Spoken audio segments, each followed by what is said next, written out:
welcome to another episode of the Crispy Noodle Podcast. Let us be the Crispy Noodle in your vegetarian salad of life and boring news. Folks, it's our job to give you the most interesting bits in the world of sports, entertainment, odd news, and whatever else we happen to stumble across in this hour-long podcast. I'm Rich Liebig. And I'm Michael Costanzo. And it is our job to entertain you for the next hour or so with some current headlines and some other things that we have planned in the world of sports, entertainment, and odd news. But before we get to all the news topics, we like to do a little personal bit to let you know what we've been up to. So, Mikey, my friend, how you doing? What is happening in Costanzo Country? Costanzo Country is doing pretty good. It was a very busy weekend. We had weddings, we had birthdays. We started watching Lord of the Rings, Rings of Power, which is always a fun time. I know you are always super thrilled at anything Lord of the Rings. I will say this, Rich, though, in your defense, the first couple episodes, it's a little tough to get into. And this is coming from a Lord of the Rings movie fan. I found it a little slow, a little hard to get into. But things do start to pick up, in episodes 2 and 3. And I don't remember where we left off. The one thing that I will say that I will, you'll probably agree with me on, the episodes are too long. I know that was your complaint about the movies. The episodes, this is supposed to be an hour-long drama. Each episode, it's like, I think episode 1 was like 68 minutes. Then it was 70. Then it was 72. It's building. Then it was, every episode is longer than the last. I think one episode is like 70. It's about basically an hour and a quarter. Yeah, by the time you get to the end, it's going to be a full-blown movie. I mean, basically. And so I think there's 8 episodes. But if you think about a standard hour-long drama, it runs like, 52 to 55 minutes, give or take. It should be. Like an HBO. I mean, if you're doing like an hour traditional, yeah. Right. It's like 55-ish minutes. If you take all the extra time from all the episodes and put it all together, you should have 11 traditional hour-long episodes. Instead, they crammed it all into 8. There's like 3 extra hours of content there. Mm-hmm. So it's a lot. I think the argument, though, against it would be that with it being on Amazon Prime, you don't have to follow like a strict hour-long formula. No, but as a content consumer, it's just so long for one episode. Like 72 minutes for an episode, like 8 straight times. Did you feel that way about Stranger Things? Because I know a lot of people felt that way. Yes, I did. Because, so, storytelling, movie versus television show, it's different. Because a movie, it's 2 hours, but it's all one arc. In a TV show, it's one chapter of an arc. And when you drag out those chapters, and add all that fluff and filler, you can tell. Some handle it better than others. Stranger Things, I felt, was a little long in the tooth in some parts, and Lord of the Rings, Rings of Power, feels the same way. You need to have really tight control over your material if you're going to stretch it out really, really long like that. Mm-hmm. That's just my opinion. I think it's too long for the format for each individual chapter. I mean, how did you feel? So yeah, Stranger Things, I was like, oh my gosh, like it was long, right? Well, especially the last 2 episodes that are literally 2 hours. They're both like 2 hours. They're like movies. Yeah, you're telling me they couldn't find a spot to cut it, cliffhanger somewhere. The last 2 episodes were basically movies, right? So it was like when they got released, it was like we had to block out the entire day. Oh yeah, to watch those 2 episodes. It's too long. Yeah, it's too long for the format. Anyway. And I am kind of surprised that you can't find a way to break it up. Especially so Rings of Power. It's like I would say you're almost better off trying to break it off into segments, because at least then, like, for people with short attention spans, it's like, okay, these are like 30-40 minute, I can get through that. I guess to get this back to a topic that I would know, I felt that way about The Irishman. Yeah, I knew it. I wish The Irishman was like a 4 or 5 episode miniseries as opposed to one long 3.5 hour movie. Yeah.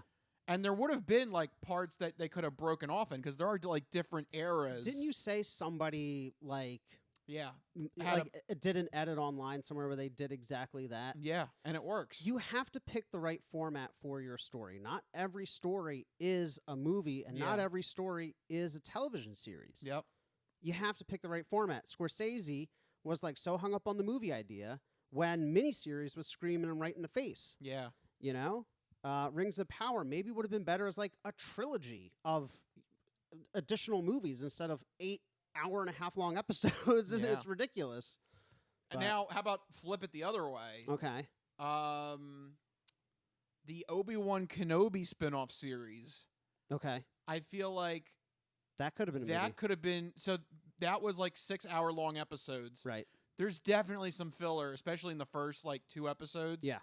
They could have shortened that and made that into like a 2.5-hour movie. Oh, yeah. I think so. I think so. There was definitely filler there. Yeah.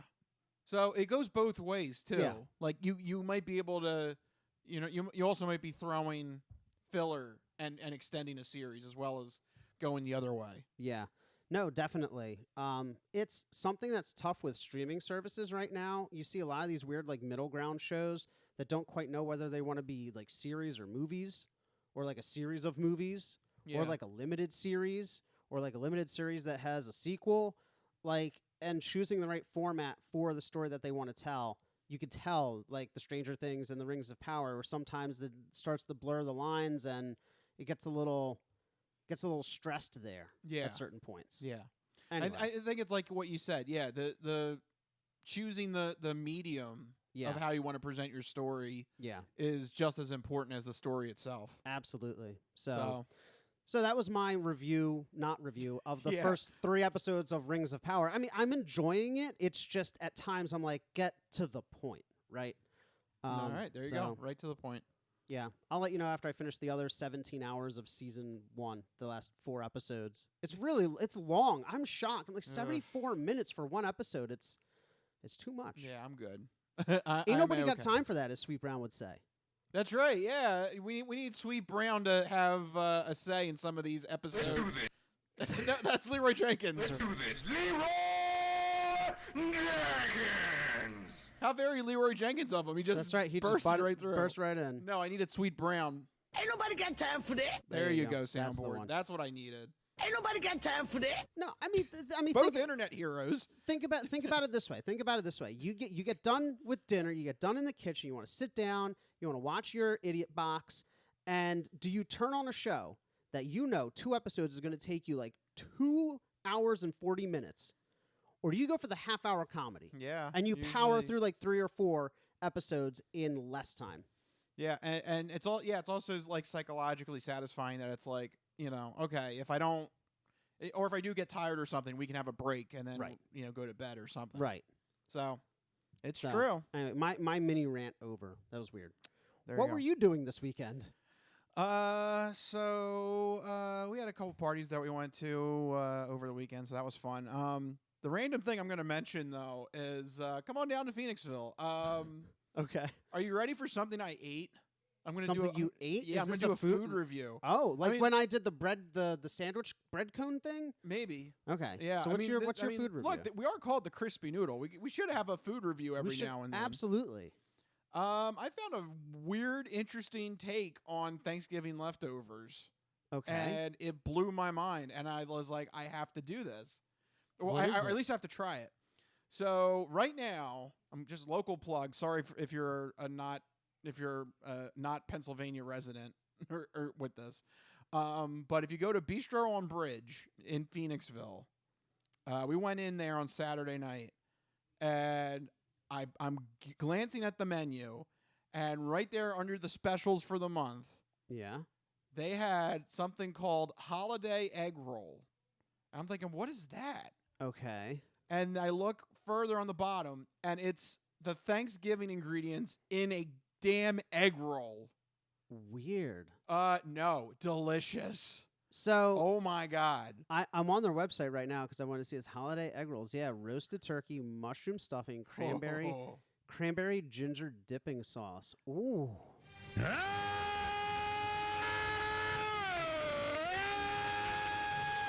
And that's audio of Rich taking his first bite. And he Yes. decided to record it, and that's what he Yes, sounded like. That's exactly what I sounded like. It was That sounds really good. one of the tastiest things I've ever had. But it's still the egg roll Yeah. wrapper, right? So Yep. like that crispy. Okay, Yep. interesting. I love how they're turning Thanksgiving into other foods. Like it's the I gobbler was like the first one. Yeah. Like Thanksgiving sandwich. I never would have thought to put it in an egg roll. No, never. But oh my gosh, the ingredients fit perfectly.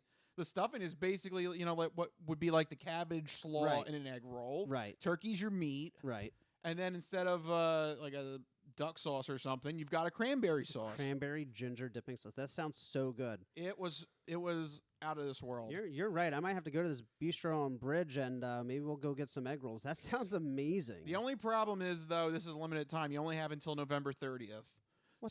What the heck? I know it's seasonal. Are they going to do a holiday egg roll for each holiday? Like, are they going to have like a Christmas egg roll? At this rate, they should. Like, what do you put in a Christmas egg roll, though? Well, if you're Italian, you just do like a seafood salad. Ooh, I don't know. I don't know. Yeah, you may not want to do the 7 fishes for an egg roll. No. But maybe like a Christmas ham. You could do ham. Like ham and like, what do non-Italians have for Christmas?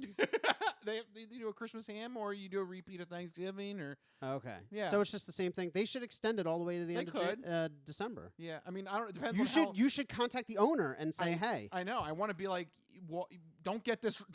Don't remove this from the menu. Keep this on the menu. No, it could be their thing. It could be like the home of the holiday egg roll. It is so good. Like I was blown away. It sounds amazing. And it's simple. And like it's one of those things. Me and Rachel were watching Dan Levy's cooking show, Best of Brunch or something. Big Brunch. That's what it is. Okay. The show is called The Big Brunch, and then like the award for like the week is Best of Brunch. I was getting confused in my head. They have a couple guys on there that like I identify so much with. Like I'm just like. If I was like a contestant on a cooking show, I'd probably be them because they're just like, just do something simple. Like, yeah. 9 times out of 10 on shows like these, it's better to do something simple and knock it out of the park versus you're doing something way too crazy. Look, you got to execute the basics and the fundamentals before you get weird. Yeah. You know, if you don't have the basics, you can't do anything else. And that's what the holiday egg roll, Thanksgiving holiday egg roll was. It was simple ingredients between the simple, stuffing, the turkey and the cranberry sauce, and but instead you just throw a little twist on it by putting it in an egg roll. You should absolutely do it. They sell the wrappers in the grocery store, obviously. Anybody have wrappers. extra leftover Thanksgiving leftovers? I'm taking them, and we need to create our own. That sounds amazing. I'm going to do that. You could probably put it also in like a dumpling or a wonton form. I mean, there's so many different... The possibilities are endless. You could put Thanksgiving dinner in anything, guys. Yes. A hoagie, an egg roll. That's the only 2 things I've seen so far. But other stuff. Yes. Other stuff, too. Yes. So if you're local in the area, check out Bistro on Bridge until November 30th. You got end of the month, so... You got time. You just got to do it. Yeah, but it was so delicious. And I just never thought of that. Put the Thanksgiving ingredients in an egg roll. Yeah. I mean, I don't know. I thought that was. I want to try it now. Yeah. So, give me a call. Come on up. To Phoenix. We'll get egg rolls. Yep. All right. So that was probably the highlight of the weekend because what a transition. Yeah. What was the low light then, Rich? Yeah, it might be the actual news here in the sports sampler. So you're not good at sports. It's a very small part of life. Sports. In your face. Ha ha! Sports coming at you.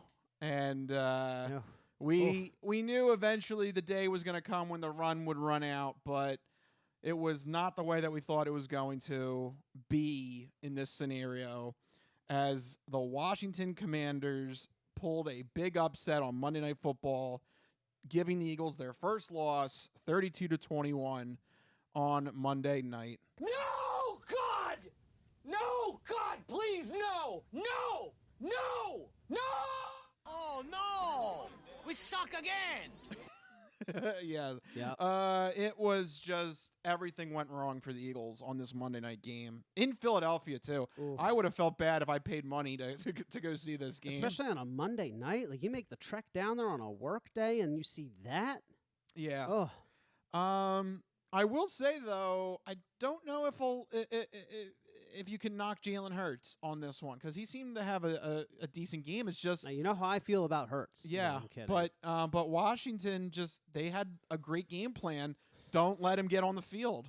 Yeah, and I mean, it worked. It's what you do. It's funny, but if anything, this is one of the biggest testaments to the ability of Hurts because that's what you do with really good quarterbacks. You want to keep the Mahomes and the Allens and the Bradys off the field because of what they can do on it.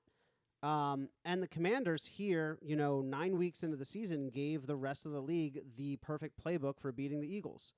You Run, Yep. run. And that's it. They ran, I have the stats here, just absolutely shocking. 81 offensive plays Yeah. to the Eagles' 47. They held the ball for almost 41 minutes. Yep. I mean, Out of 60 minutes. out of 60 minutes, you cannot 2/3 of the entire game. you cannot win a game. And not only that, so you have the time of possession, the number of plays just wearing down that defense, 4 turnovers on our part.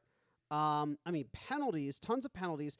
It was Murphy's Law. Anything that could go wrong did go wrong. It Yeah. just seemed like a comedy of tragedies. It was ridiculous. Yeah. And also, just unlike the Eagles, a lot of turnovers in this Yeah. game. One of the most egregious one, that Quez Watkins catch, Oh, and then he man. fumbled it.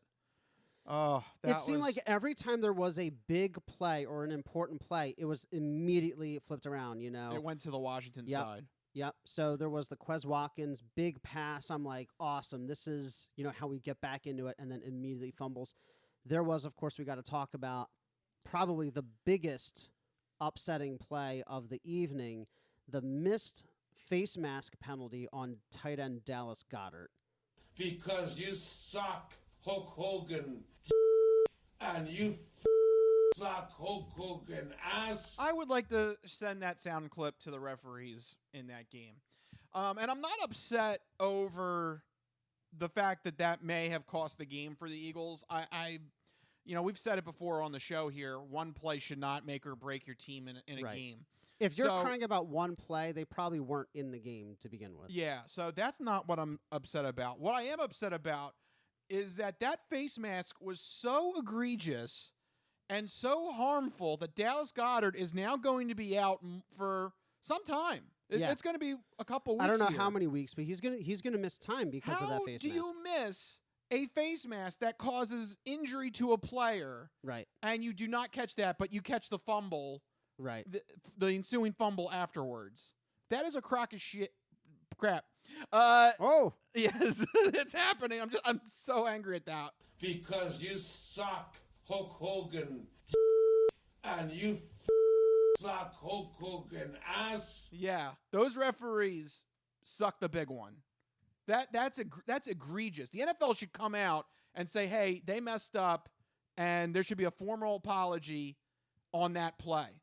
And again, I'm not even blaming on the game.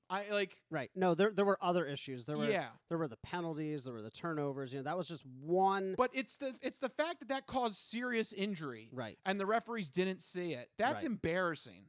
Absolutely. Just yeah, just It was a very upsetting angry. game. Very angry. From start to finish.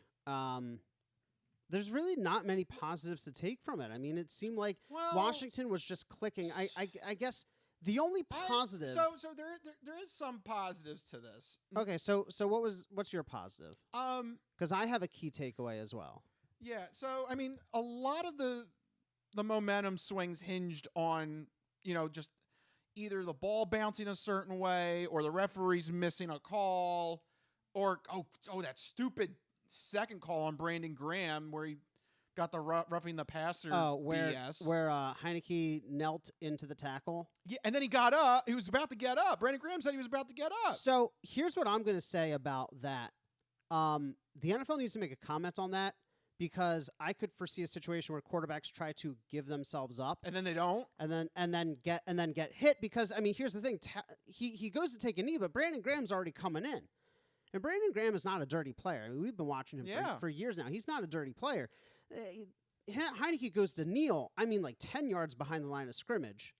And he ends up getting hit at the last second, and it's called for roughing the passer. But what's to stop quarterbacks from doing that literally anytime they feel pressure then? And try to Yeah. draw a 15-yard penalty. They need to clarify the rules that, if they're outside the pocket or whatever, and they they kneel like that, they can still potentially get hit. I don't know what the correction is, but I think that was obnoxious. But anyway, those refs need to be taken into a room and addressed to. it was awful. Yeah, awful refereeing. But the flip side, or the positive side, is that usually when you're looking at the course of a whole season, that's usually not enough to derail a team. Right. That's usually just more of just a certain single instance bad luck, just a bad night out, Right. That's not indicative of a consistent flaw. If that, you get what I'm saying? Like, it's not like Yes. that's going to happen every single week, that they're going to get two huge blown calls against them So every single week. the only thing in this game that I saw as a consistent problem was the run defense, but that Yes. will get shored up when Jordan Davis comes back into the lineup. That's the problem. The other thing to keep in mind is that you subtract that final touchdown, which came on that hook and ladder fumble in the last 5 seconds of the game. You subtract that score. This is a 21-26 game. It wasn't like out of the realm of possibility to win. It was a very tight one-score game. The other thing that I can take away as a positive is that we got that loss off our backs. Like, every article leading up to this game was talking about the undefeated will the Eagles go undefeated? Can they go 17? 17-0. It's been 8 games. Yeah, that's not 8 happening. games, you're talking 17-0. And in Philadelphia, we have a habit of letting it go to our heads a little bit. I think that happened here. So I'm glad they got it out of the way. They can refocus. They can center themselves and move forward from there. Because you're right, this loss didn't show any systemic problems. Like, we hadn't had a problem with penalties previous or turnovers previous to this. So these things are, I think, flukish. Yeah. Now a lot will be said going into next week if we can correct these issues. If we can correct them, then, all of our fears will have been, quelled and everything's all good. If we see these things happen again this upcoming week, then we can have a different discussion. Yeah. But yeah, the run defense is really the glaring hole that is systematic. That is the thing they have to address going forward. But the other Absolutely. things are, It's just bad luck. Yeah. It's just bad luck and a lapse what? of discipline. The Eagles, up until now, they've really had all the good luck. Right. They've really had a lot of, fumbles bounce their way. Yep. They've had some Yep. calls go their way. Yep. So, And it's not always going to happen that way. So I'm glad it happened now, smack dab in the middle of the season, instead of week 15, 16, 17, Yeah, I mean, it took, 9 games for them to have a bad call from a ref. So, Right. You got to take You're going to lose a couple.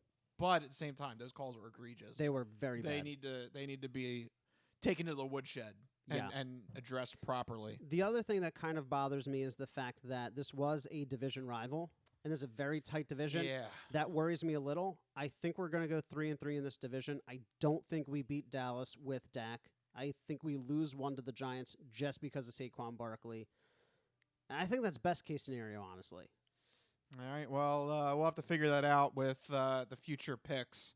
But we only look at the games 1 week ahead. That's all we can do. We're a weekly podcast. That's all we can do. Yeah, we got to take it week by week.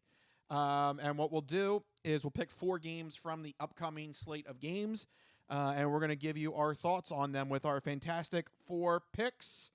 And the music is on. What are the 4 picks we're going to talk about? All right, first up, we have a battle for the AFC East. Rich doesn't want to admit it, but the Jets are vying to take control of that division. The New York Jets are traveling to New England to face off against their heated division rival, the New England Patriots. Rich, will you finally admit now that the Jets are kind of somewhat maybe above average this season? Statistically, these two teams are neck and neck. I'm looking at the ratings right now in They terms are. of offense and defense. They are. As a matter of fact, and if the season ended today, all 4 teams from the AFC East would make the playoffs. That's pretty intense. Yeah, so here's what I'm going to say. The last time that the Patriots and the Jets met up, I was gung-ho about the Patriots. I said there was no way they were going to lose that game. The Patriots were kind of reeling from a couple of losses, so I was really confident in that one. Now, this one, coming off of a bye week, This could go the Jets' way. It's a true toss-up. I'm still going to go with the Patriots. I can't imagine that Bill Belichick is going to want to lose a game to the Jets. He absolutely hates the Jets franchise. If there's games that he's going to pull out all the stops for, it's going to be one against the Jets. But I will say this go-around, I am not as confident. Okay. Little by little, we're going to get Rich to admit the Jets are a semi-decent team. I have no stake in this. I just like watching Rich get pissed off. Yeah, thank you. Something about it just makes me laugh. Anyway, I am going to disagree. I'm going to go with the Jets here because the last time these two teams met up, it was a 5-point game. It was very close. Both these quarterbacks kind of suck. It got close towards the end. Well, I mean, towards the end, towards the beginning. What's that phrase you use for a certain quarterback? Garbage time? Oh, yeah. Kirk Cousins is still a backup quarterback. Yeah, interesting. Yeah. Interesting how you turned that lens on for Kirk Cousins, but for this game, it was a close game. It was a very close game. Okay. The Jets are one of the best teams in the NFL. I think I'm going to go with the Jets. I think these two teams split their games this season because the Patriots are not as good as they have been in the past. I know Bill Belichick's going to want to pull out the stops, but can he with just a barely above average team? It's going to be tough. It's going to fall on the offense, but the Patriots defense is very good. Well, statistically, the Jets are right there as well. So We'll see how it shakes out. We have a difference of opinion. Let's see how we think on this one. It's an NFC playoff preview. The Dallas Cowboys are traveling to Minnesota to face off against our favorite backup quarterback, Kirk Cousins. He continues to get it done. I'll say this. He continues to get it done this season. They're second only to the Eagles. All right. Well, who's going to win this one? You tell me. I absolutely hate to say this, but the stream of consciousness works doubly on both sides of the ball here. The Cowboys are coming off of a disappointing finish to a game that they really could have had to win over Green Bay last week. So they are going to be a little pissed off that they lost that game, and they really could have. They would have caught up a game on the Eagles. They're going to be. I think they're going to be more pissed off and more focused in this game. On the flip side, the Vikings pulled off a win that they shouldn't have had. So they're kind of feeling high and mighty. They're doing this weird thing with Kirk Cousins, giving him chains or something that like, yo, he's the GOAT or something. That sounds a little too high and mighty for me. Yep. Are you sensing a little bit of like an Eagles thing going on here? I'm sensing a little bit of a pride goeth before the fall. I think Dallas is pissed off. They're going to be more focused going into Minnesota. I think Dallas pulls this one off. Yeah. It was really shocking to see Dallas lose against the Packers. The Packers are just awful this year. Yeah, they were up 14 with 10 minutes left. I mean, that game was gift wrap for Dallas, so I think they're just going to turn around and just smack down the next guy up, and it's unfortunately going to be the Vikings. I am honestly a little worried about Dallas further into the season, so I'm going to pick Dallas here as well going into Minnesota. Because despite it all, I just can't trust the Vikings. Even though they're 8-1, they lost to the Eagles, and apparently the Eagles are not that good this year, from what everybody says. So, whoops.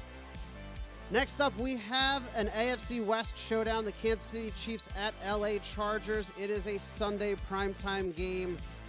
Rich, who do you see pulling off the win in this one? I know division games can be tough, but right now the Chiefs, especially on the offensive side of the ball, they're rolling. Do you know Patrick Mahomes? He has now thrown a touchdown pass to 10 different receivers. That's wild. Remember at the beginning of the season, people were saying, actually losing Tyreek Hill is going to force him to spread the ball around.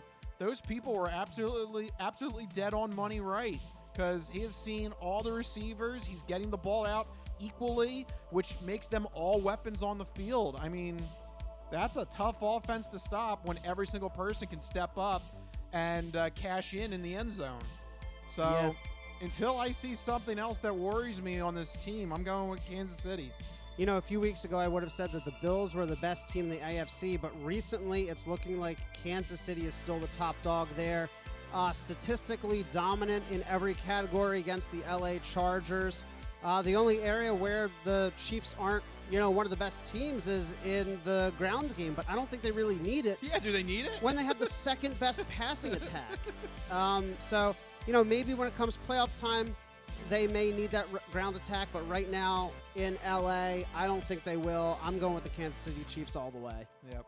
And finally, we have our very own hometown team, the Philadelphia Eagles, traveling to Indianapolis to face off against the Colts, led by Jeff Saturday, former offensive lineman. He got his first win as a head coach last week, and we ended up losing. This is a topsy-turvy NFL. Who's going to win this one? That's crazy. Jeff Saturday got a win over Josh McDaniels. Weird stuff, man. Josh McDaniels needs to be fired by the Raiders. I don't know what they're waiting for. That Raiders team has completely underperformed this whole season. Rip the Band-Aid off. Yeah, just fire do him. it. I mean, he literally lost to a guy that did not have any NFL coaching experience. Yeah. I don't know how that happens. But nevertheless, for this game, I'm going to hope that the Eagles, get their reality check in order. They review the game footage. They fix some of those mistakes. They got to learn to stop the run. Jonathan Taylor is going to run right at them. If they can't stop them, this could be another long game. But I'm gonna say the Eagles are going to be more grounded. They're going to be more focused coming off of that loss. I think this should be a win for the Eagles. Yeah, this is definitely, weirdly, a prove-it game for the Eagles. You have to come in here, you have to handle business and beat the team with the losing record, even though you're just coming off of that embarrassing loss. And I think, given the Eagles' attitude and preparation so far this year, I think they'll be able to rise to the challenge. They pretty much have to prove that they can bounce back after adversity, because it's the first adversity they've seen all season. Yeah. This is I know it's weird to say it's a big test with a 4-5-1 team, but it is a big test because it's testing their mettle. It's testing their mettle. Too, they lose this game, the Giants are going to tie them. Yeah, all of a sudden we're not the top dog anymore. So this is not, I don't want to say must win, but it's pretty important for the Eagles. Yeah, and I hate to say this, but the other NFC East teams, they have easier opponents. Washington has the Texans, Giants. I can't remember the Giants off the top of my head, and we just said the Cowboys. Giants have the Lions. So that's a win. Pretty much every other team. They're all going to win in the division. They're all going to pick up a win this week. Yeah. So the Eagles have to keep pace, and they got to pull out a win here against Indianapolis. Yeah, they absolutely do. I think they can, but every game from here on out for all these NFC East teams, they're must-wins. It's that tight in our division. Yep. And there you go. That is our fantastic 4 picks for week 11. Wow, we are moving fast in this season. It is. Time flies when you're having fun watching the Eagles mostly win. Yeah, so far it's been mostly wins, but that was definitely a rough Monday night game to watch. It was. I don't think it'll happen again, though. Not quite like that, maybe. Yeah, I don't know. Obviously not with degree of clarity, but. I feel like the mistakes are very fixable. Yeah. So I still see them going 13 or 14 wins. I'd be pretty surprised if they didn't. Yeah, and you knew the first loss was coming sooner or later. Oh yeah, you could feel it. Yeah, we can't have nice things here in Philadelphia. No, it's at some point the glass has to fall from the shelf. It's actually in the Constitution. They said Philadelphia cannot have nice sports. That's things. why we have a Liberty Bell. We broke it. We broke it. Whoops. We had a nice thing. We broke it. Thus is the story of Philadelphia. Yeah, that's how this works. That's how this all works here in the city of brotherly love. But nevertheless, that will wrap up our first part of the show, the Sports Sampler. But we're going to take a little bit of a break, so don't go anywhere. We come at you on the rebound with the entertainment entree and then the non-fortune cookie odd news. Don't go anywhere. We'll be right back here on the Crispy Noodle Podcast.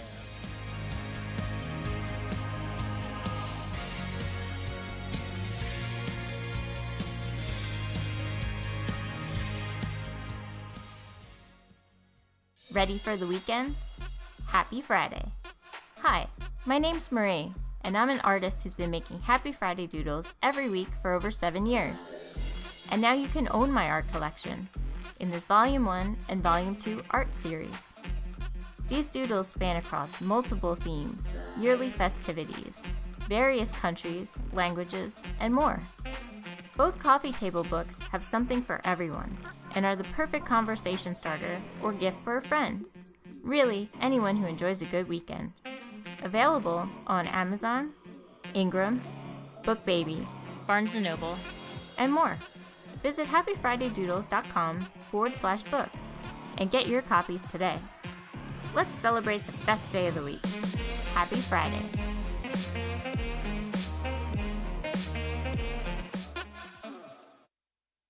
If you go to Taco Bell at 3 a.m, this is what you're going to get.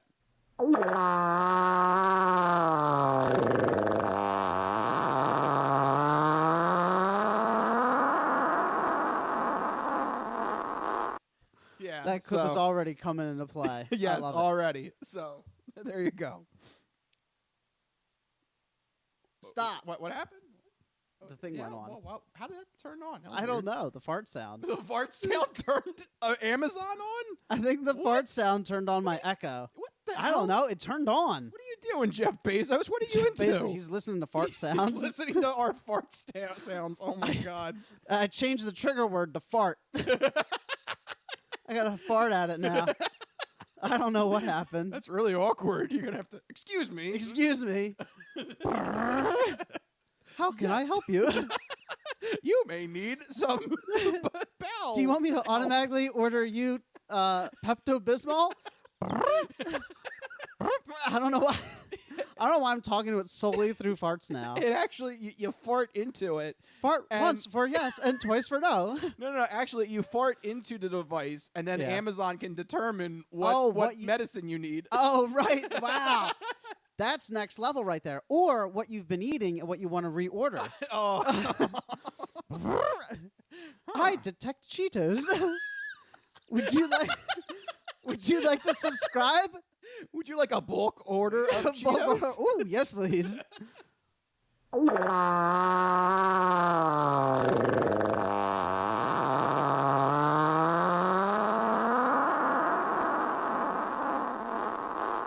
Cheetos ordered. Cheetos. That story took a turn. Yeah. Cheetos ordered. Okay. All right. There you go. The latest from Jeff Bezos and Amazon. It's amazing technology, I tell you. Yeah.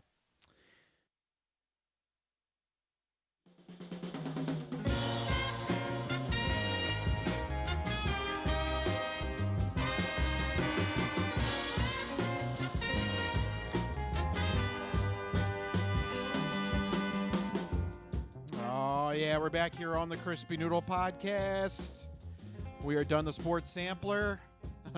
Little disappointing for the Eagles this week, but What are you going to do? yeah, you know, It happens. the loss was going to come sooner or later. Yeah. I don't think anybody really expected that team to go 17-0. No. God, no. No. It's just stupid clickbait articles. 17-0. Like 17-0. It's been 8 games. At least wait till you get to like 12 or 13. Yeah. Right? Yeah. You should at least wait for the majority of the season to be over. Yeah. The majority of the show's not over because we're about to get to our second part of the show, the entertainment entree.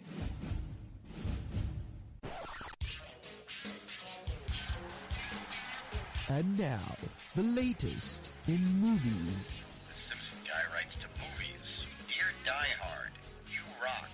Especially when that guy was on the roof. Music. I know what that is. That's music. Video games. I'm Commander Shepard, and this is my favorite store on the Citadel. Celebrities. You really know Warren Beatty? Yes, I do. I took a leak next to him once at the Golden Globes.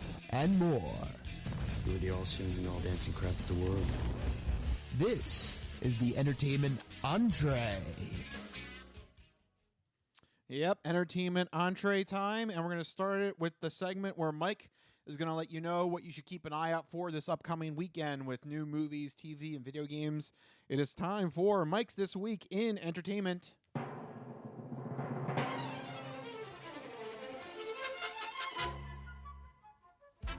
All right, Mikey, what do you got for the fine people? All right, well, this week, first up in movies, The Menu hits theaters this week. It's a dark comedy about a wealthy couple who travels to a remote island to eat at an exclusive experimental restaurant where the chef has prepared a lavish menu where food is conceptual art, but it has some shocking surprises.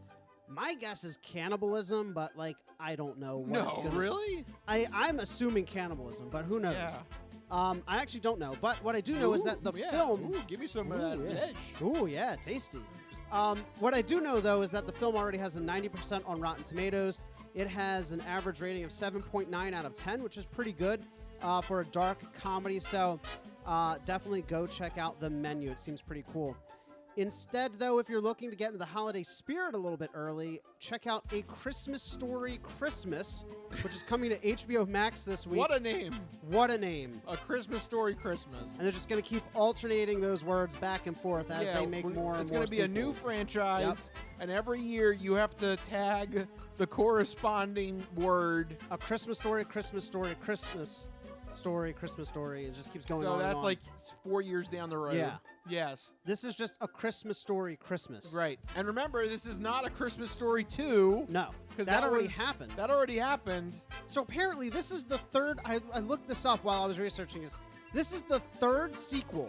Yeah. The second movie to A Christmas Story. That's confusing. There was A Summer Story, A Christmas Story 2, and now A Christmas Story Christmas. Yeah. There's 3 sequels to the same movie.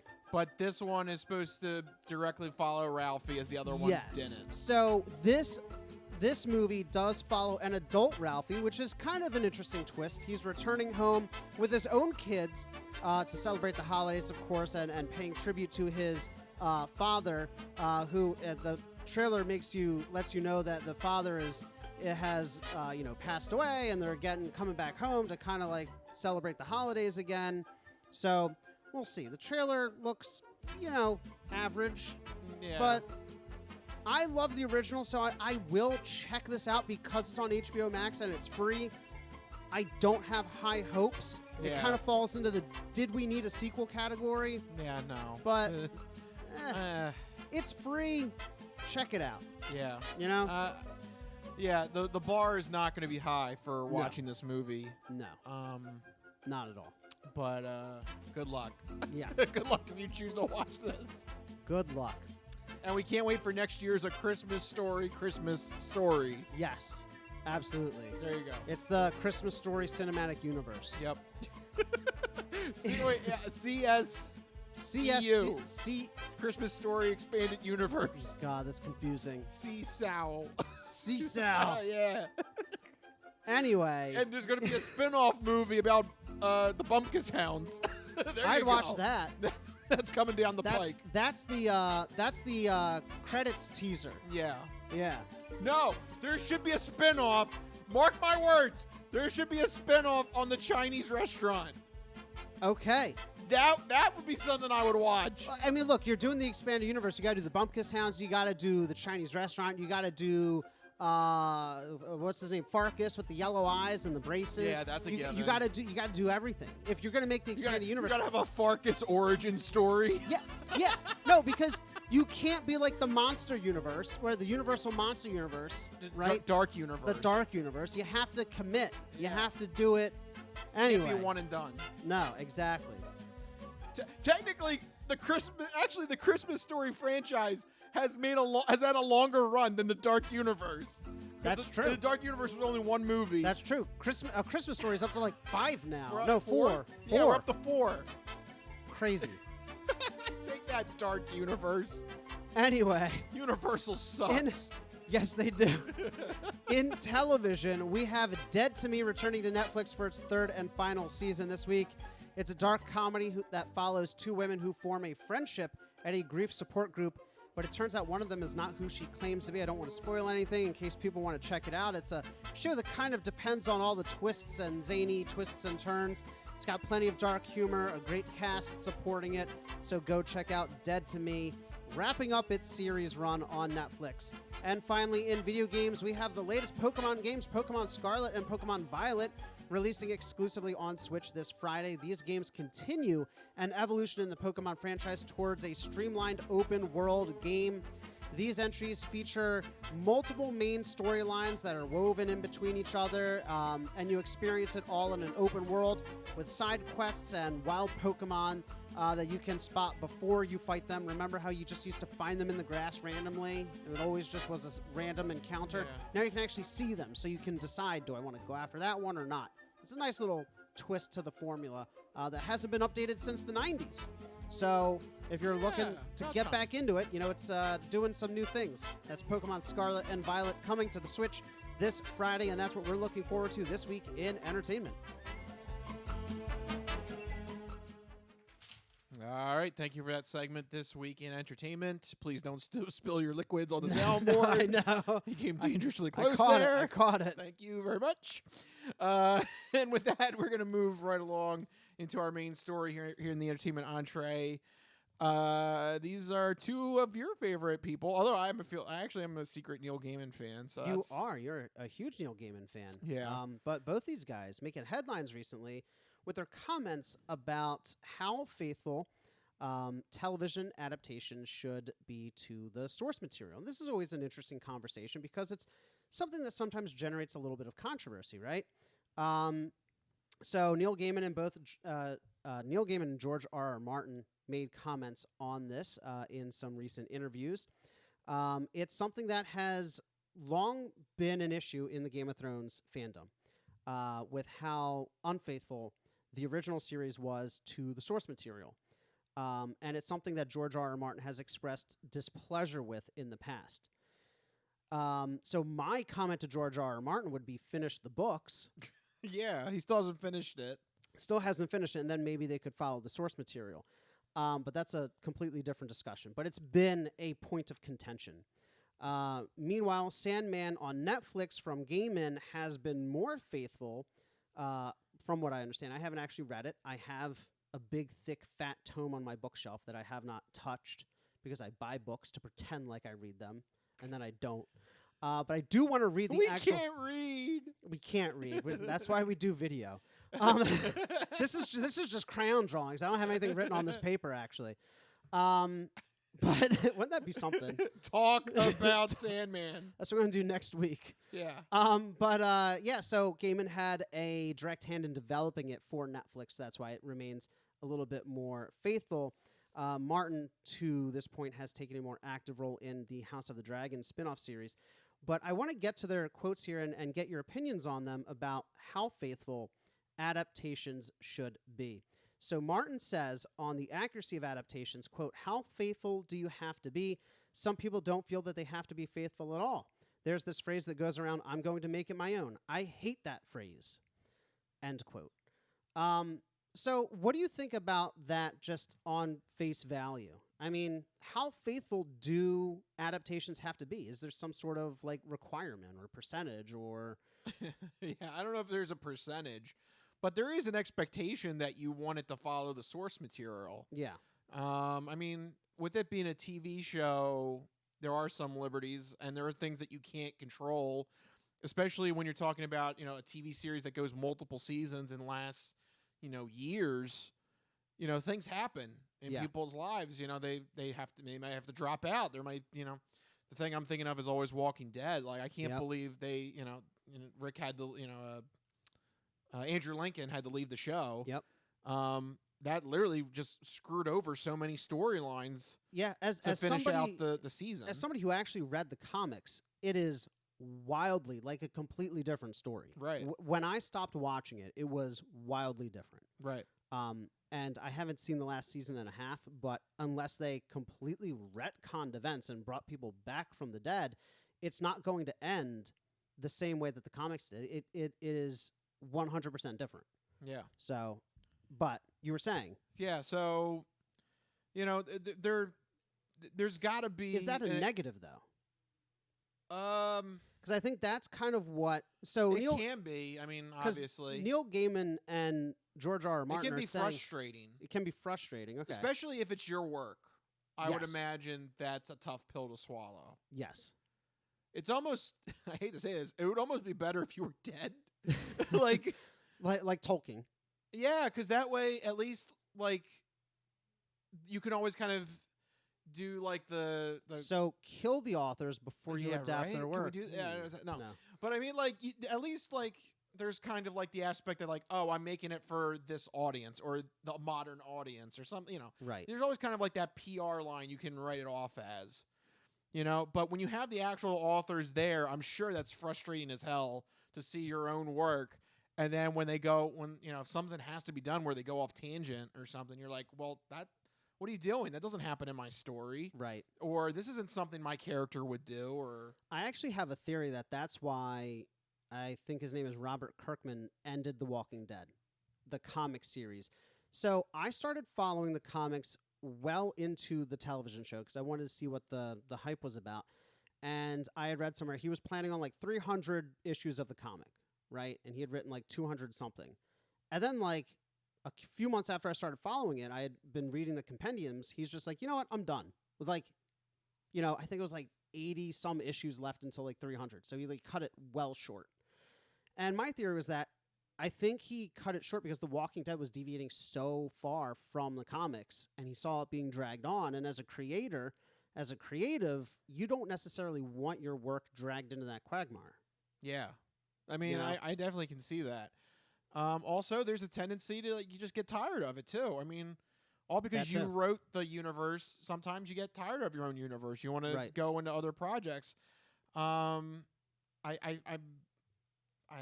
think this might be the case. I'm not. Maybe I might be mistaken, but I think even Christopher Nolan said that by the time he finished writing the script on The Dark Knight Rises, he felt like this was definitely like it. Like he I mean, was you could done. tell because Dark Knight Rises was not as good as the previous two. Like he was content that was going to be it, and he wanted to do other projects. He was done Yeah. with Batman. Yeah.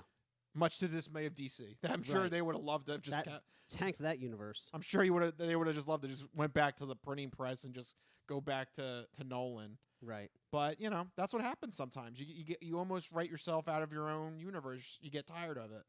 It is interesting though, this whole conversation of adaptations, because being in the Game of Thrones fandom, I saw so much week to week the complaining about stuff that was left out from the books. And I'm of two minds here, and even George R.R. Martin kind of clarifies, saying that it's impossible to stay fully faithful because there's just so much in those books. They're like 1,200-page books, and he goes, quote, there are changes that you have to make or that you're called upon to make that I think are legitimate, and there are other ones that are not legitimate. So he talks about how like the actual, you know, throne room looks different because in the books it's described as like 1,000 swords and 15 feet tall, and he's like, we can't shoot in, you know, a cathedral. Yeah. You know, we have to shoot on a soundstage, so it can't be a 15-foot tall sword of a chair of swords, you know, kind of thing. And I never personally took. Now, maybe it would be different if I actually read all the books, but I never took too much issue with how it was being laid out. And I know it was a point that divided fans. Some were like, it's fine the way it is because it's an adaptation. It's not a retelling. It's an adaptation. You have to adapt it to the screen to be different for the screen. You have to tighten things up, right? Yep. And other people are like, no, there's some elements that should definitely be featured. And that's always like a tricky thing. Like, how much of the world do you need to include in an hour-long drama, right? Like, how many backstories, how many tertiary characters kind of thing? Or do you just get lost in the weeds? I think that was an issue for like the Harry Potter movies. Yeah. Because there are a lot of characters that aren't in the movies that are in the books. Do you think it hurt those movies? I mean, because that's something that you have experience with both the books and the movies. Honestly, I don't think so. Yeah. Because movies are different mediums. It's different. You only have 2 to 2.5 hours to tell the story. Unless you break it off into 2 full movies. Right. Which is another issue, but... Yeah. So, again, adaptation. You have to make some calls there that it may not flow or may not incorporate characters you want or storylines that you want. So I think that as long as the themes and the core narrative beats are taken into account, I think it's okay. So, for example, there's some examples of books that I think were better as movies than they were as books. Jurassic Park and The Godfather. No, seriously. Yeah, you told me. Yeah, much better. You told me this. Yeah, and I would challenge most people who have read the books and seen the movies to tell me honestly to my face that the books were better, because Michael Crichton is a fantastic author. Jurassic Park was a very good book, but if they had devoted the screen time to talking about genome sequencing and like the math behind it, people would have walked out of the theater and demanded refunds. That that book gets very, very. I don't think they would have demanded. I think they would just probably fallen asleep in the middle of the movie. I mean, that might be worse. And then they would have woken up to the dinosaur, to the roar, and like, yeah. What I'm getting at is that you can't be 100% faithful, even if authors are calling for it, because they see it as, sacrilege. But really, a book is a completely different medium. You have the time to talk about mathematical formulas in the written word, but if you were to do that on screen, it's a visual medium, people would not watch it. Yeah. Just straight up not watch it. Godfather had a lot more flashbacks in the book. It went way more into Luca Brasi. You didn't need to talk about how he burned somebody in a fireplace. Like stuff that's interesting and colors that character in a unique way. But if you take the time to deviate from the story to show that in the movie, people are scratching their head going, what is this? Why are you showing me this? Yeah, and Luca Brasi, that's a character that just works on big, intimidating guy. Right. I don't want to cross him. I don't need really any more information. You need to use the medium to your advantage. Show, not tell. Right? All right. What? So now I'm going to get you on something. Oh, God. All right. So you agree with what I just said on Luca Brasi? Okay. Boba Fett. What about him? Boba Fett is supposed to be like... You don't originally. I mean, now we have all this BS with the book of Boba Fett and all this stuff. But initially, I think he forgot to put on a helmet. But initially in the original trilogy, that was supposed to be like kind of the lore of Boba Fett. Was you don't need to know anything about his backstory. Right. You just know he's a badass bounty hunter. Oh yeah. Oh, I agree. I just don't think that he deserves his own show. Well, yes, I know. Up until Disney took over, yes. But I just remember you always kind of ragged a little bit on Boba Fett. I always ragged on Boba Fett because here's the thing. You're right. You're absolutely right. But here's the thing that I don't see Godfather fans doing. Oh, Luca Brasi is the best character from The Godfather, and he's okay. They probably aren't as fanatic, but people still love Luca Brasi. People like Luca Brasi, oh, yeah. yes. But I always thought it was a little confusing that Boba Fett was like one of the fan favorites when there were so many other characters to choose from who were doing so much more than he did. Okay. I understand what you're saying, and I do agree. You're right. Because here's the thing. He's a tertiary character. Everybody wanted to elevate him to like main character status. He doesn't have main character energy. He's just a badass, cool, mysterious bounty hunter. Stay that way. Yeah, you're operating on the tertiary, and then everybody pushed him to the center, to the focal point. I'm like, why? And then Disney had to double down on him. Yeah, which that show was only good for one thing, and that was expanding on the Mandalorian. Yeah, Mandalorian. Yeah, really. Yeah, Mandalorian 2.5, and like a bantha. That's it. That's a great scene. That scene, like a bantha, by itself should have won an Emmy. Yeah, I don't know. They created an Emmy for like most memeified line in a show. Like a bantha.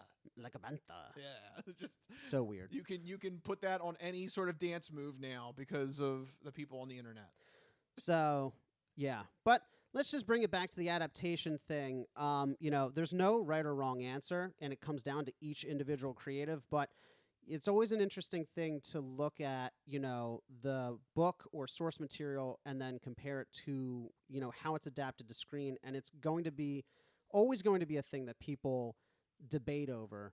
But what's everybody else's thoughts? I'd love to hear other people. Yeah. Are there any other books or movies that come to mind that have had particularly good or particularly bad adaptations, and why do you think that's the case? Yeah, and does it go the other way too? Yeah. I'm not gonna. I don't think this is spoiler territory, but I got bored in high school, and I read the novelization of Revenge of the Sith.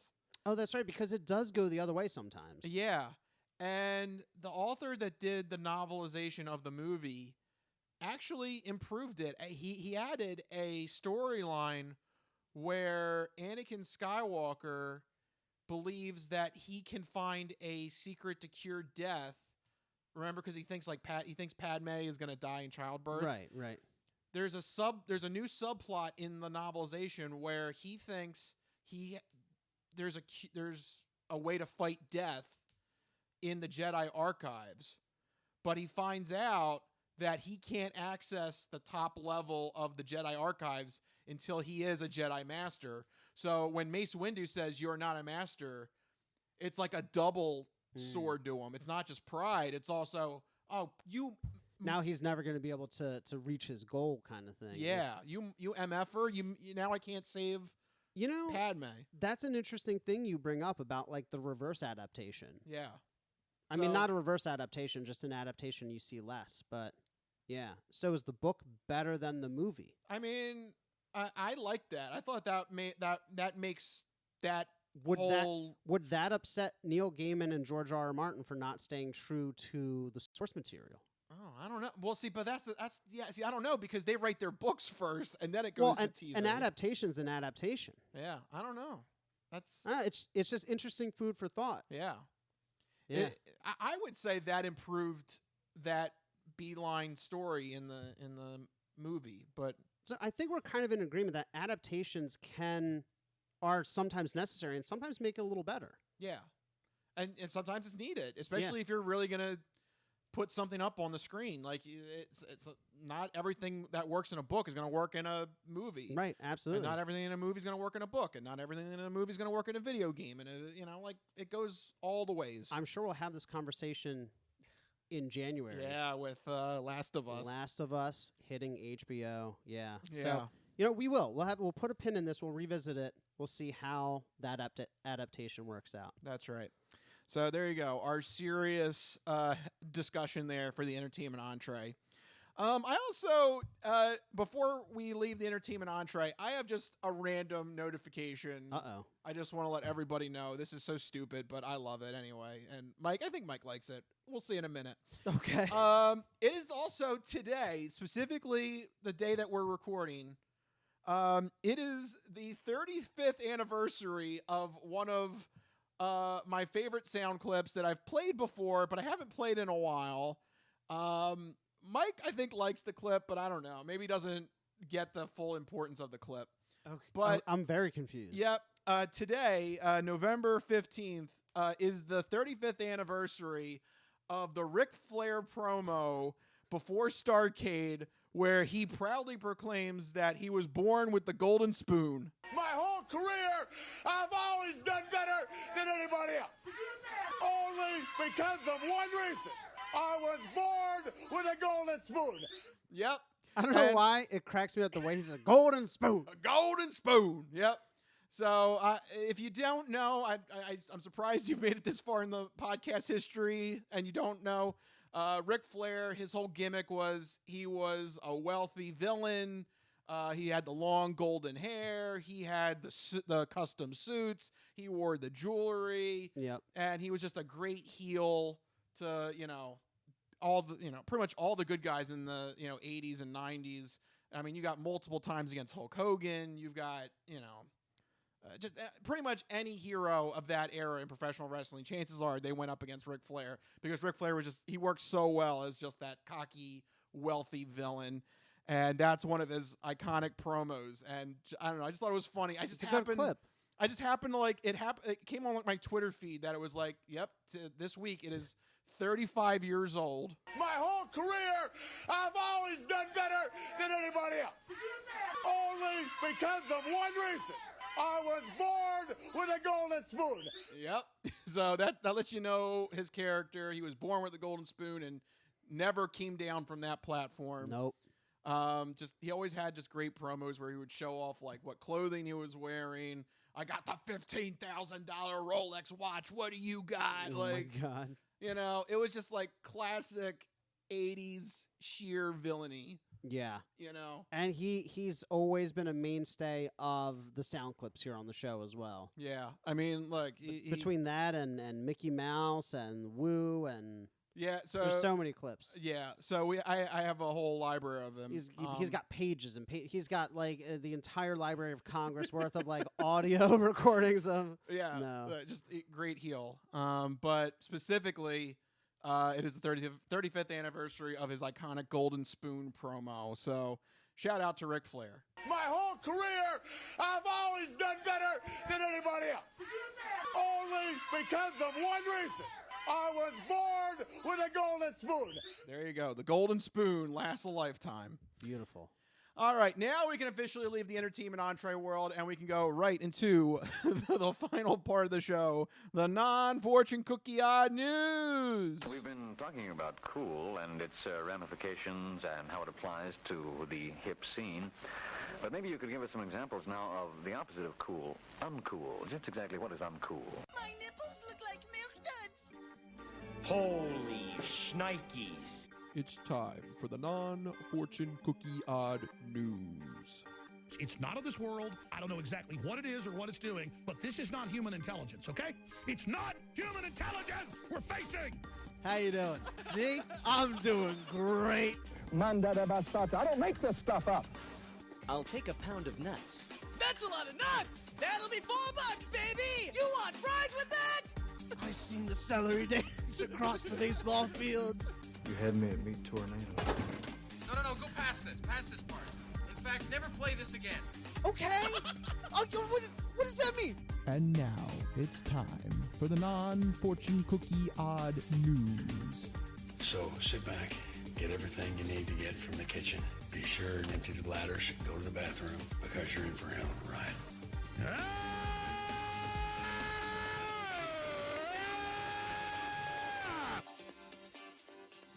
Odd news. That's right, everyone. It's time for the non-fortune cookie odd news. Here in this segment, Rich researches the news, he reads the news, and I react to the news. He finds a weird and wacky story and keeps it hidden from me, which ensures that all my reactions are my genuine gut reactions to hearing this story for the very first time. I don't know what's about to happen. You guys don't know what's about to happen, and even Rich doesn't know what's about to happen because these stories always take us down wacky and wild paths, and I'm ready to get started. Where are we heading to? So this is interesting. I started off the podcast with food. Yes. We're ending it with food because both of these stories have food if we get to both of them. Yum. This first one, though, we're going to Ohio. Okay. Ohio! It's weird. I can't think of any reason to go to Ohio. Yeah. Except for maybe the story. This happened outside of Cleveland, so Okay. it's been a while since we've checked in with Cleveland in the odd news. Cleveland is a special place. At least they're not Detroit. That's right. That's their slogan. That's right. I gotta rip that. We gotta play that again for our new listeners. That classic Cleveland song, song. the Cleveland song. Yeah. But yeah, it's true. They're not Detroit, so that's good. That's something. Good job. They got that going for them. Good job. They also have this going for them. An Ohio woman actually had to cop that that outside of a Walmart, she got into a confrontation with a female acquaintance, started to fight her, and then pulled out a 10-pound log of ground beef and smacked her repeatedly with it, according to a police report. I'm gonna fucking kill you, motherfucker, old style. Yes. That's a lot of ground beef. That's a big 10 pounds. That's a big log. That's insane. Yep. That is a lot. I mean, I saw a 3-pound gummy worm this past weekend, and it was like 2 feet long. Yeah. Now imagine So 10-pound log of ground beef. Right. Exactly. But also where? So this was outside of Walmart. Okay, so maybe she had just purchased it, and so she had it like with her. Yep. I guess. I just like to imagine she carries around a log of ground beef with her wherever she goes. Like I'd like to imagine she was arriving at the Walmart and just happened to have her ground beef. What log. does this go with? Yeah. I'm gonna search through the Walmart. What does this go with? So in her plea deal, 27-year-old Monica Gardner officially pleaded no contest to disorderly conduct in connection with this attack. During the court hearing, she received a 30-day suspended jail sentence and had to pay $155 in fines and court fees relating to the incident. According to police at the testimony, Gardner was at the Walmart when she encountered the victim, 37-year-old Precious Jackson. Precious. Okay. Yeah, that's a name. Interesting. Precious. I don't know why that's reminding me of Michael. It's Michael Jackson. That's why it's reminding me. I'm thinking of Gollum from Lord of the Rings. Oh, I'm thinking because her last name's Jackson, like Precious. Okay, I see what you mean. Though Gollum sounds like a weird Michael Jackson clone. Precious. My precious. I can't do it. Yeah. But yeah. Precious. Precious. They should have dubbed Michael Jackson's voice over Gollum Yeah. in Lord of the Rings. My precious. Nasty little hobbitses. I like meatloaves. That could be misconstrued more ways than one. Oh, yeah.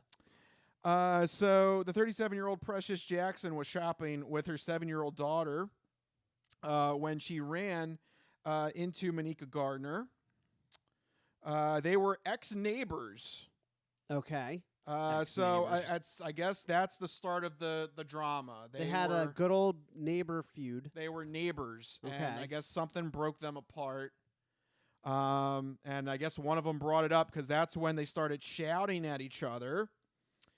They made it to the potato chip aisle when... Wait. So wait, they ran into each other in the store or outside the store? So I guess this was inside the store. Okay.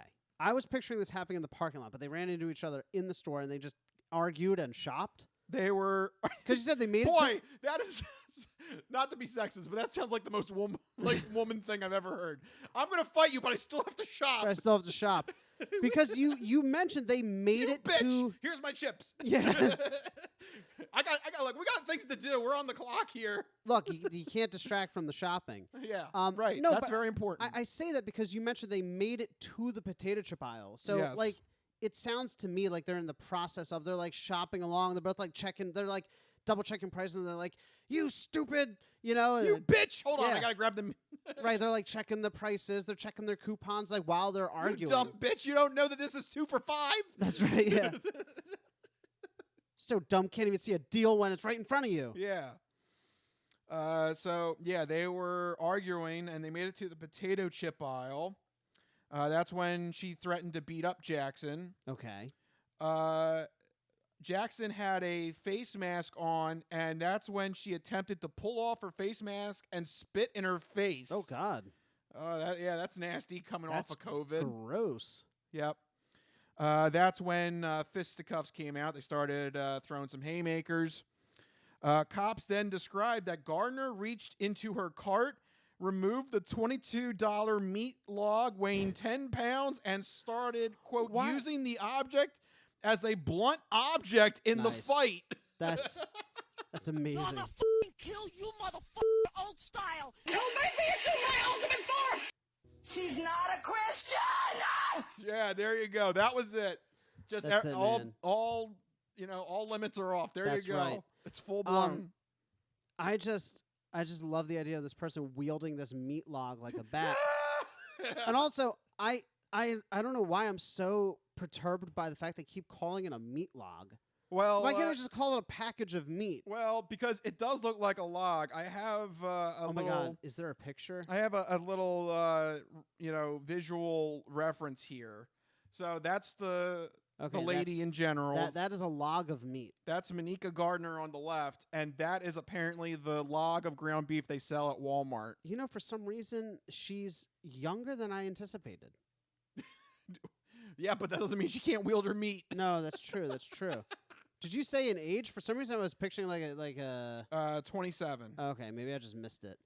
But yeah, I mean, she's 27. The victim is 37. Okay, and they were ex-neighbors. And that is a log of meat if I've ever seen one. That's 10 pounds. That's a lot of meat. That'll get you. That'll get you. Is it frozen or is it like fresh? Like, what is this? I don't know about the quality of the meat. Okay, but that will do some damage. Oh yeah, it's 10 pounds. Yeah. So she got struck a couple of times in the face. Ow. With the beef. Ow. Put your hands up, defend. Yeah, come on. Cover the face. God, Cover the face. Yeah. What are you doing? Jeez. Not a finger. She didn't want to hurt her fingers. That's probably why. No. I just got these nails done. No. You can't Not a finger. You can't risk chipping a nail. Yeah. Not a finger. So true. How appropriate with a Christmas story, Christmas coming out. That's right. Good reference. Not a finger. It's a shame he won't be in it. Yeah. Just just can't get the nails dirty. Not a finger. You can mess up my face. We got makeup for that. That's right. That's fine. We can cover that up. But I literally just got these nails done. Right. I can't get those messed up. So. Not a finger. So there you go. That's our first food story there. The meat log. Yeah, using it as a weapon. All right, I got a second quick odd news story here for you. Now, who is this guy in Florida? It's Florida, and they're crazy. And you know, always, would it be odd news without Florida? We got to have some. Always got to go to Florida. Yeah. This one again is just a quick story. The whole thing is written here in the first sentence, but I know we love these kind of stories. Okay. So first off, a 50-year-old Florida man. So good job being 50 and doing some weird crap. I like to kick, stretch, and kick. I'm 50. 50 years old. Yeah, good job. Don't let age stop you. No. A 50-year-old Florida man was arrested on Sunday after he got caught stealing a GPS unit and 85 pounds of raw shrimp, according to police. That's a lot of shrimp. That's a lot of shrimp. Oh, yeah. Wow. This cannot be made good. It's shameful. It's a shameful, shameful day. I wish I was an octopus. A f***ing octopus. 8 loving arms and all those suckers. Know what I mean? I mean, I don't know. You need all those arms for all that shrimp. Yeah, I don't know when else I'm going to play the octopus clip. No, you gotta take the opportunity when it when it arises. Not quite octopus, but shrimp. I mean, it's all seafood. under the sea, it works. And you're right. You're going to need 8 arms. Oh yeah. For 85 pounds of shrimp. Oh yeah. I wish I was an octopus. A f***ing octopus. 8 loving arms and all those suckers. Know what I mean? Yeah. So I do have a follow-up question, though. You said that this person stole a GPS and the shrimp. Yes. From the same store? What store sells GPS units and shrimp? Well, this wasn't a store. This was a storage facility. I think that's weirder. Yep. 50-year-old Felipe Finesca. What a name. Yeah. 52-year-old Felipe Finesca was charged with burglary, larceny, possession of burglary tools, and damage to property. Okay. That's a specific charge. Possession of burglary tools. What is a burglary tool? Couldn't you use anything as a burglary tool? Yeah, right? If I grab a stone and I'm smashing a lock with it, that's a burglary tool. If I grab shear trimmers or something. What a hammer and a screwdriver. Yeah, isn't that Dude, I mean, I can use a key to unlock a door with my hands. Are my hands burglary tools? Yep. Where does it stop? Yep, they are trademarked. They're trademarked. How dare you? Yep, they were stolen. According to investigators, the owner contacted the Monroe County Sheriff's Office at 10 in the morning after he came to find the lock on his storage facility had been broken off. He said that initially he saw that 85 pounds of shrimp had been missing, a Garmin GPS unit was gone, and also an air pump. So he also stole an air pump. I'm still confused about the 85 pounds of shrimp. Yeah, I don't know how exactly you're going to try and burn through 85 pounds of raw shrimp. That's a lot. That's a lot to take. Of shrimp. I mean, there's only so many shrimp boils you can do and shrimp gatherings, and I don't know. I don't even. It's going to take a lot of time to get through 85 pounds of shrimp. Weird. Yeah. So eventually he was found later that day. He had a GPS tracker on him. Right, exactly. That may not have been the smartest thing to take. Anything This cannot else? be made good. It's shameful. It's a shameful, shameful day. Yeah, that may not have been the smartest item to take if you're trying to get away.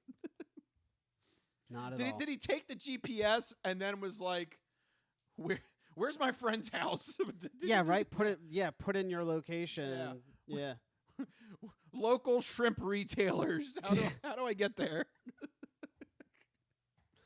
Oh my God.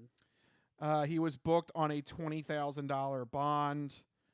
And unfortunately, he has previous run-ins with the sheriff's office with previous theft charges and battery charges. So I don't think he's going to get off the hook on this one. No, definitely especially not. with that unique possession of burglary tools. Yeah, I really want to know what constitutes a burglary tool. Yeah, I guess anything in It theory. could be anything, right? Yeah. But there you go. Two food odd news stories to wrap up this episode. Yeah, we got shrimp and meat log. Yeah, and Both alarming amounts of those objects. Right, an alarming amount. Like yes. 10 pounds is an alarming amount of meat. That is a big like amount if of someone's meat. like, "Do you want 10 pounds of meat?" I'm like, "No, that's like 9 pounds more than I realistically need at any one time." I mean, unless you're feeding like 50 people or something. That's true, unless you're making like a huge meal. But I'm concerned about the 85 pounds of shrimp. That is a that is worse. crazy amount of shrimp. That is. I think that's far worse. I Like, don't know how you could get through 85 pounds of The shrimp. bags in the grocery store are like what? It's like 1 pound, I think 2 they're pounds? a pound.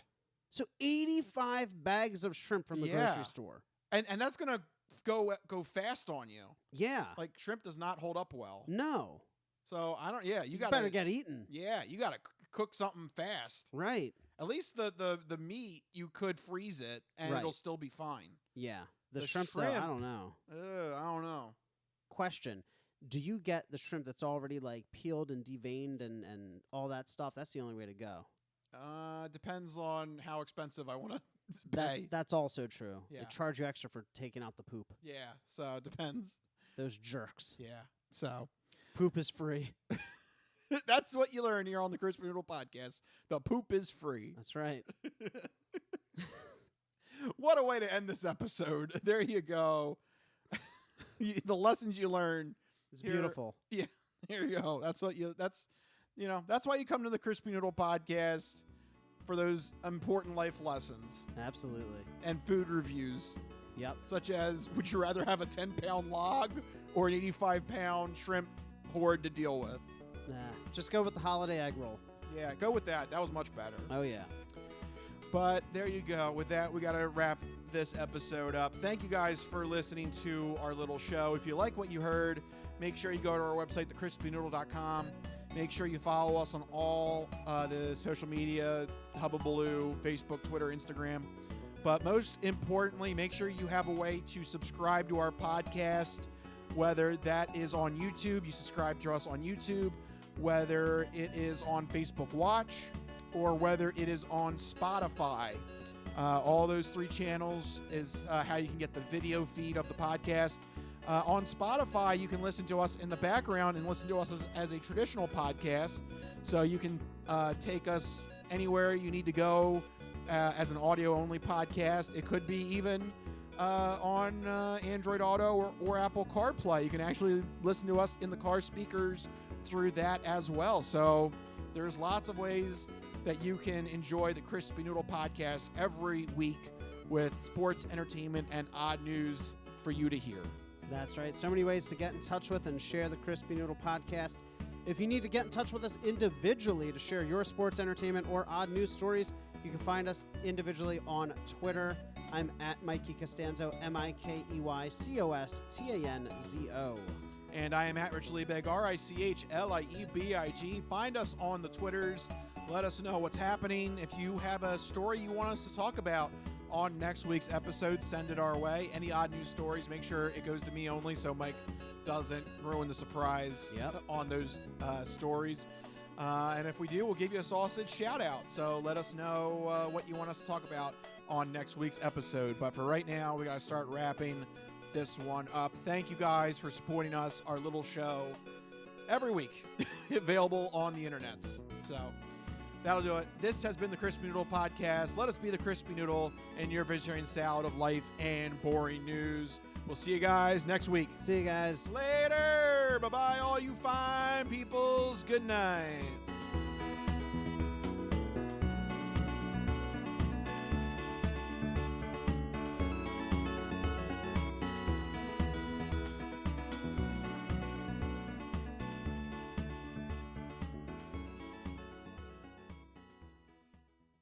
My whole career, I've always done better than anybody else. Only because of one reason. I was born with a golden spoon. Some of us have great stories, pretty stories that take place at lakes with boats and friends and noodle salad. A lot of people, that's their story. Good times, noodle salad.